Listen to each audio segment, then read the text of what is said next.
नमस्कार। आज हम एनसीईआरटी सिलेबस कक्षा 7 की हिंदी की बुक दूरबा का पाठ पढ़ रहे हैं। पोंगल। भारत एक कृषि प्रधान देश है। भारतीय किसान का जीवन प्रकृति से जुड़ा रहता है। वह प्रकृति के साथ ही हंसता रोता है, नाचता गाता है। बुआई, सिंचाई, निराई आदि खेती बाड़ी के सारे काम वह मौसम के अनुसार करता है। जब चारों तरफ हरियाली छा जाती है, वृक्ष लताएं फूलों से लद जाती हैं, तब मानव भी गुनगुनाने लगता है। जब खेत खलियान अनाज से भर जाते हैं, तब उसके पांव थिरक उठते हैं। वह उत्सव मनाने के लिए मचल उठता है। त्योहारों का जन्म यहीं से होता है। पोंगल नई फसल का त्योहार है। वह संक्रांति के दिन मनाया जाता है। तमिलनाडु का यह प्रमुख त्योहार है। यह जनवरी में मनाया जाता है। पोंगल में खेतों से सुनहरे रंग का नया धान कटकर किसान के घर आता है। गन्ने के खेत की फसल तैयार होती है। बगीचे में हल्दी का पौधा लहलहा उठता है। इन्हें देखकर किसान का मन नाच उठता है। उसके जीवन में मिठास आ जाती है। संक्रांति के दिन नए चावल का मीठा भात बनाकर सूर्य को चढ़ाया जाता है। इसी मीठे भात को पोंगल कहते हैं। इसी से त्योहार का नाम पोंगल पड़ा है। तमिलनाडु में पोंगल त्योहार पौष मास में आरंभ के 4 दिनों तक मनाया जाता है। पोंगल के पहले दिन लोग भोगी का त्योहार मनाते हैं। पूरे घर की सफाई की जाती है। इससे पर्यावरण स्वच्छ हो जाता है। भोगी के दिन शाम को बच्चे ढोल और बाजे बजाकर खुशियां मनाते हैं। पोंगल के दिन घर आंगन को रंगोली से सजाते हैं। नहा धोकर सभी लोग नए कपड़े पहनते हैं। उस दिन सब कुछ नया होता है। आंगन में अंगीठी जलाकर नए बर्तन में पोंगल पकाया जाता है। बर्तन में हल्दी का पौधा बांध दिया जाता है।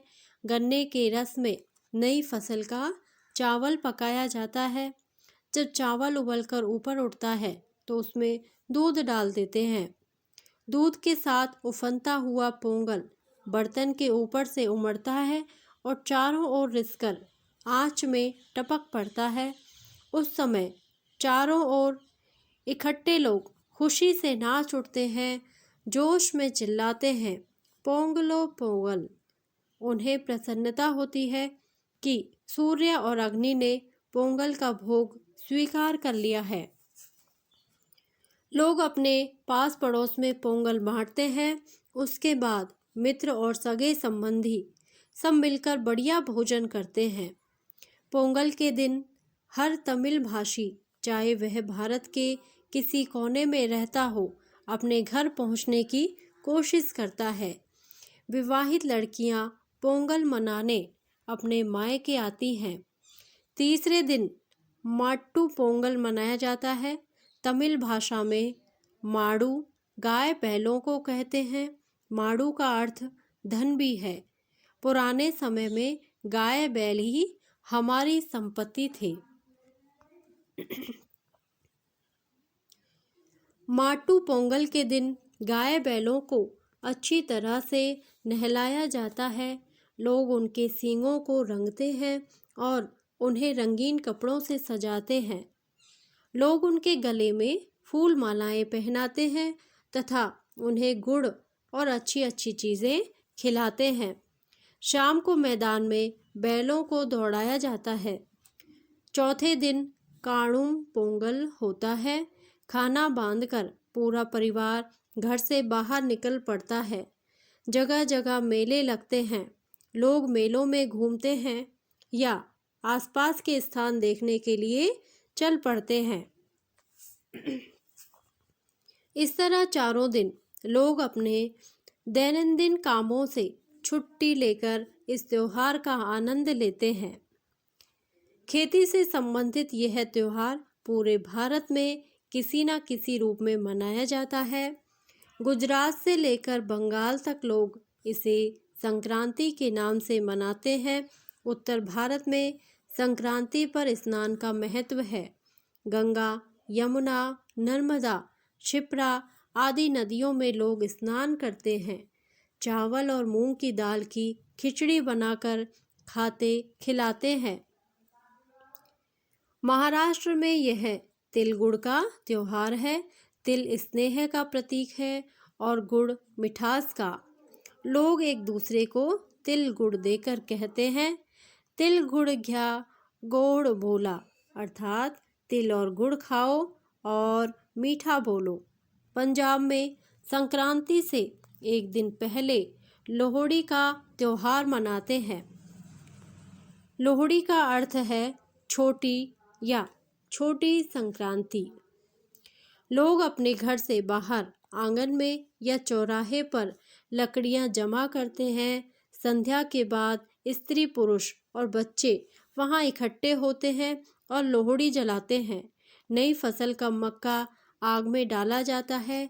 यह खील की तरह फूल उठता है। लोग मक्के की फूली, खील और तिल की रेवड़ियां बांटते हैं, आपस में प्रेम से मिलते हैं। अरुणाचल प्रदेश में पानुंग का त्योहार भी इसी समय मनाया जाता है। विविधता में एकता भारत की विशेषता है। एक ही त्योहार को लोग विविध रूपों में मनाकर भारत की सांस्कृतिक एकता को मजबूत बनाते हैं। शब्दार्थ: बुआई करना। बुआई करना का अर्थ है बीज बोना। सिंचाई करना। सिंचाई करना का अर्थ है पौधों, फसलों को पानी देना अथवा सींचना। निराई करना। निराई का अर्थ है फसल के आसपास उगाए घास फूस को हटाना। गुनगुनाना, धीमी आवाज में गाना। थिरकना। थिरकना का अर्थ है नाचना। चढ़ाना। चढ़ाना का अर्थ है भोग लगाना। पौष। पौष का अर्थ है पूस का महीना। ये जनवरी के आसपास होता है। मंगलमय। मंगलमय का अर्थ है कल्याणकारी। आँच। आँच का अर्थ है आग की लौ। मायका। मायका यानी महिलाओं के लिए माँ का घर। खील, आग में भुना हुआ चावल। भोज। भोज का अर्थ है दावत। प्रतीक का अर्थ है निशानी। दैनंदिन का अर्थ है दैनिक अथवा रोजाना। धन्यवाद।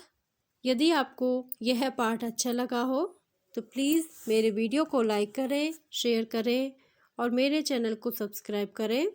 Thank you.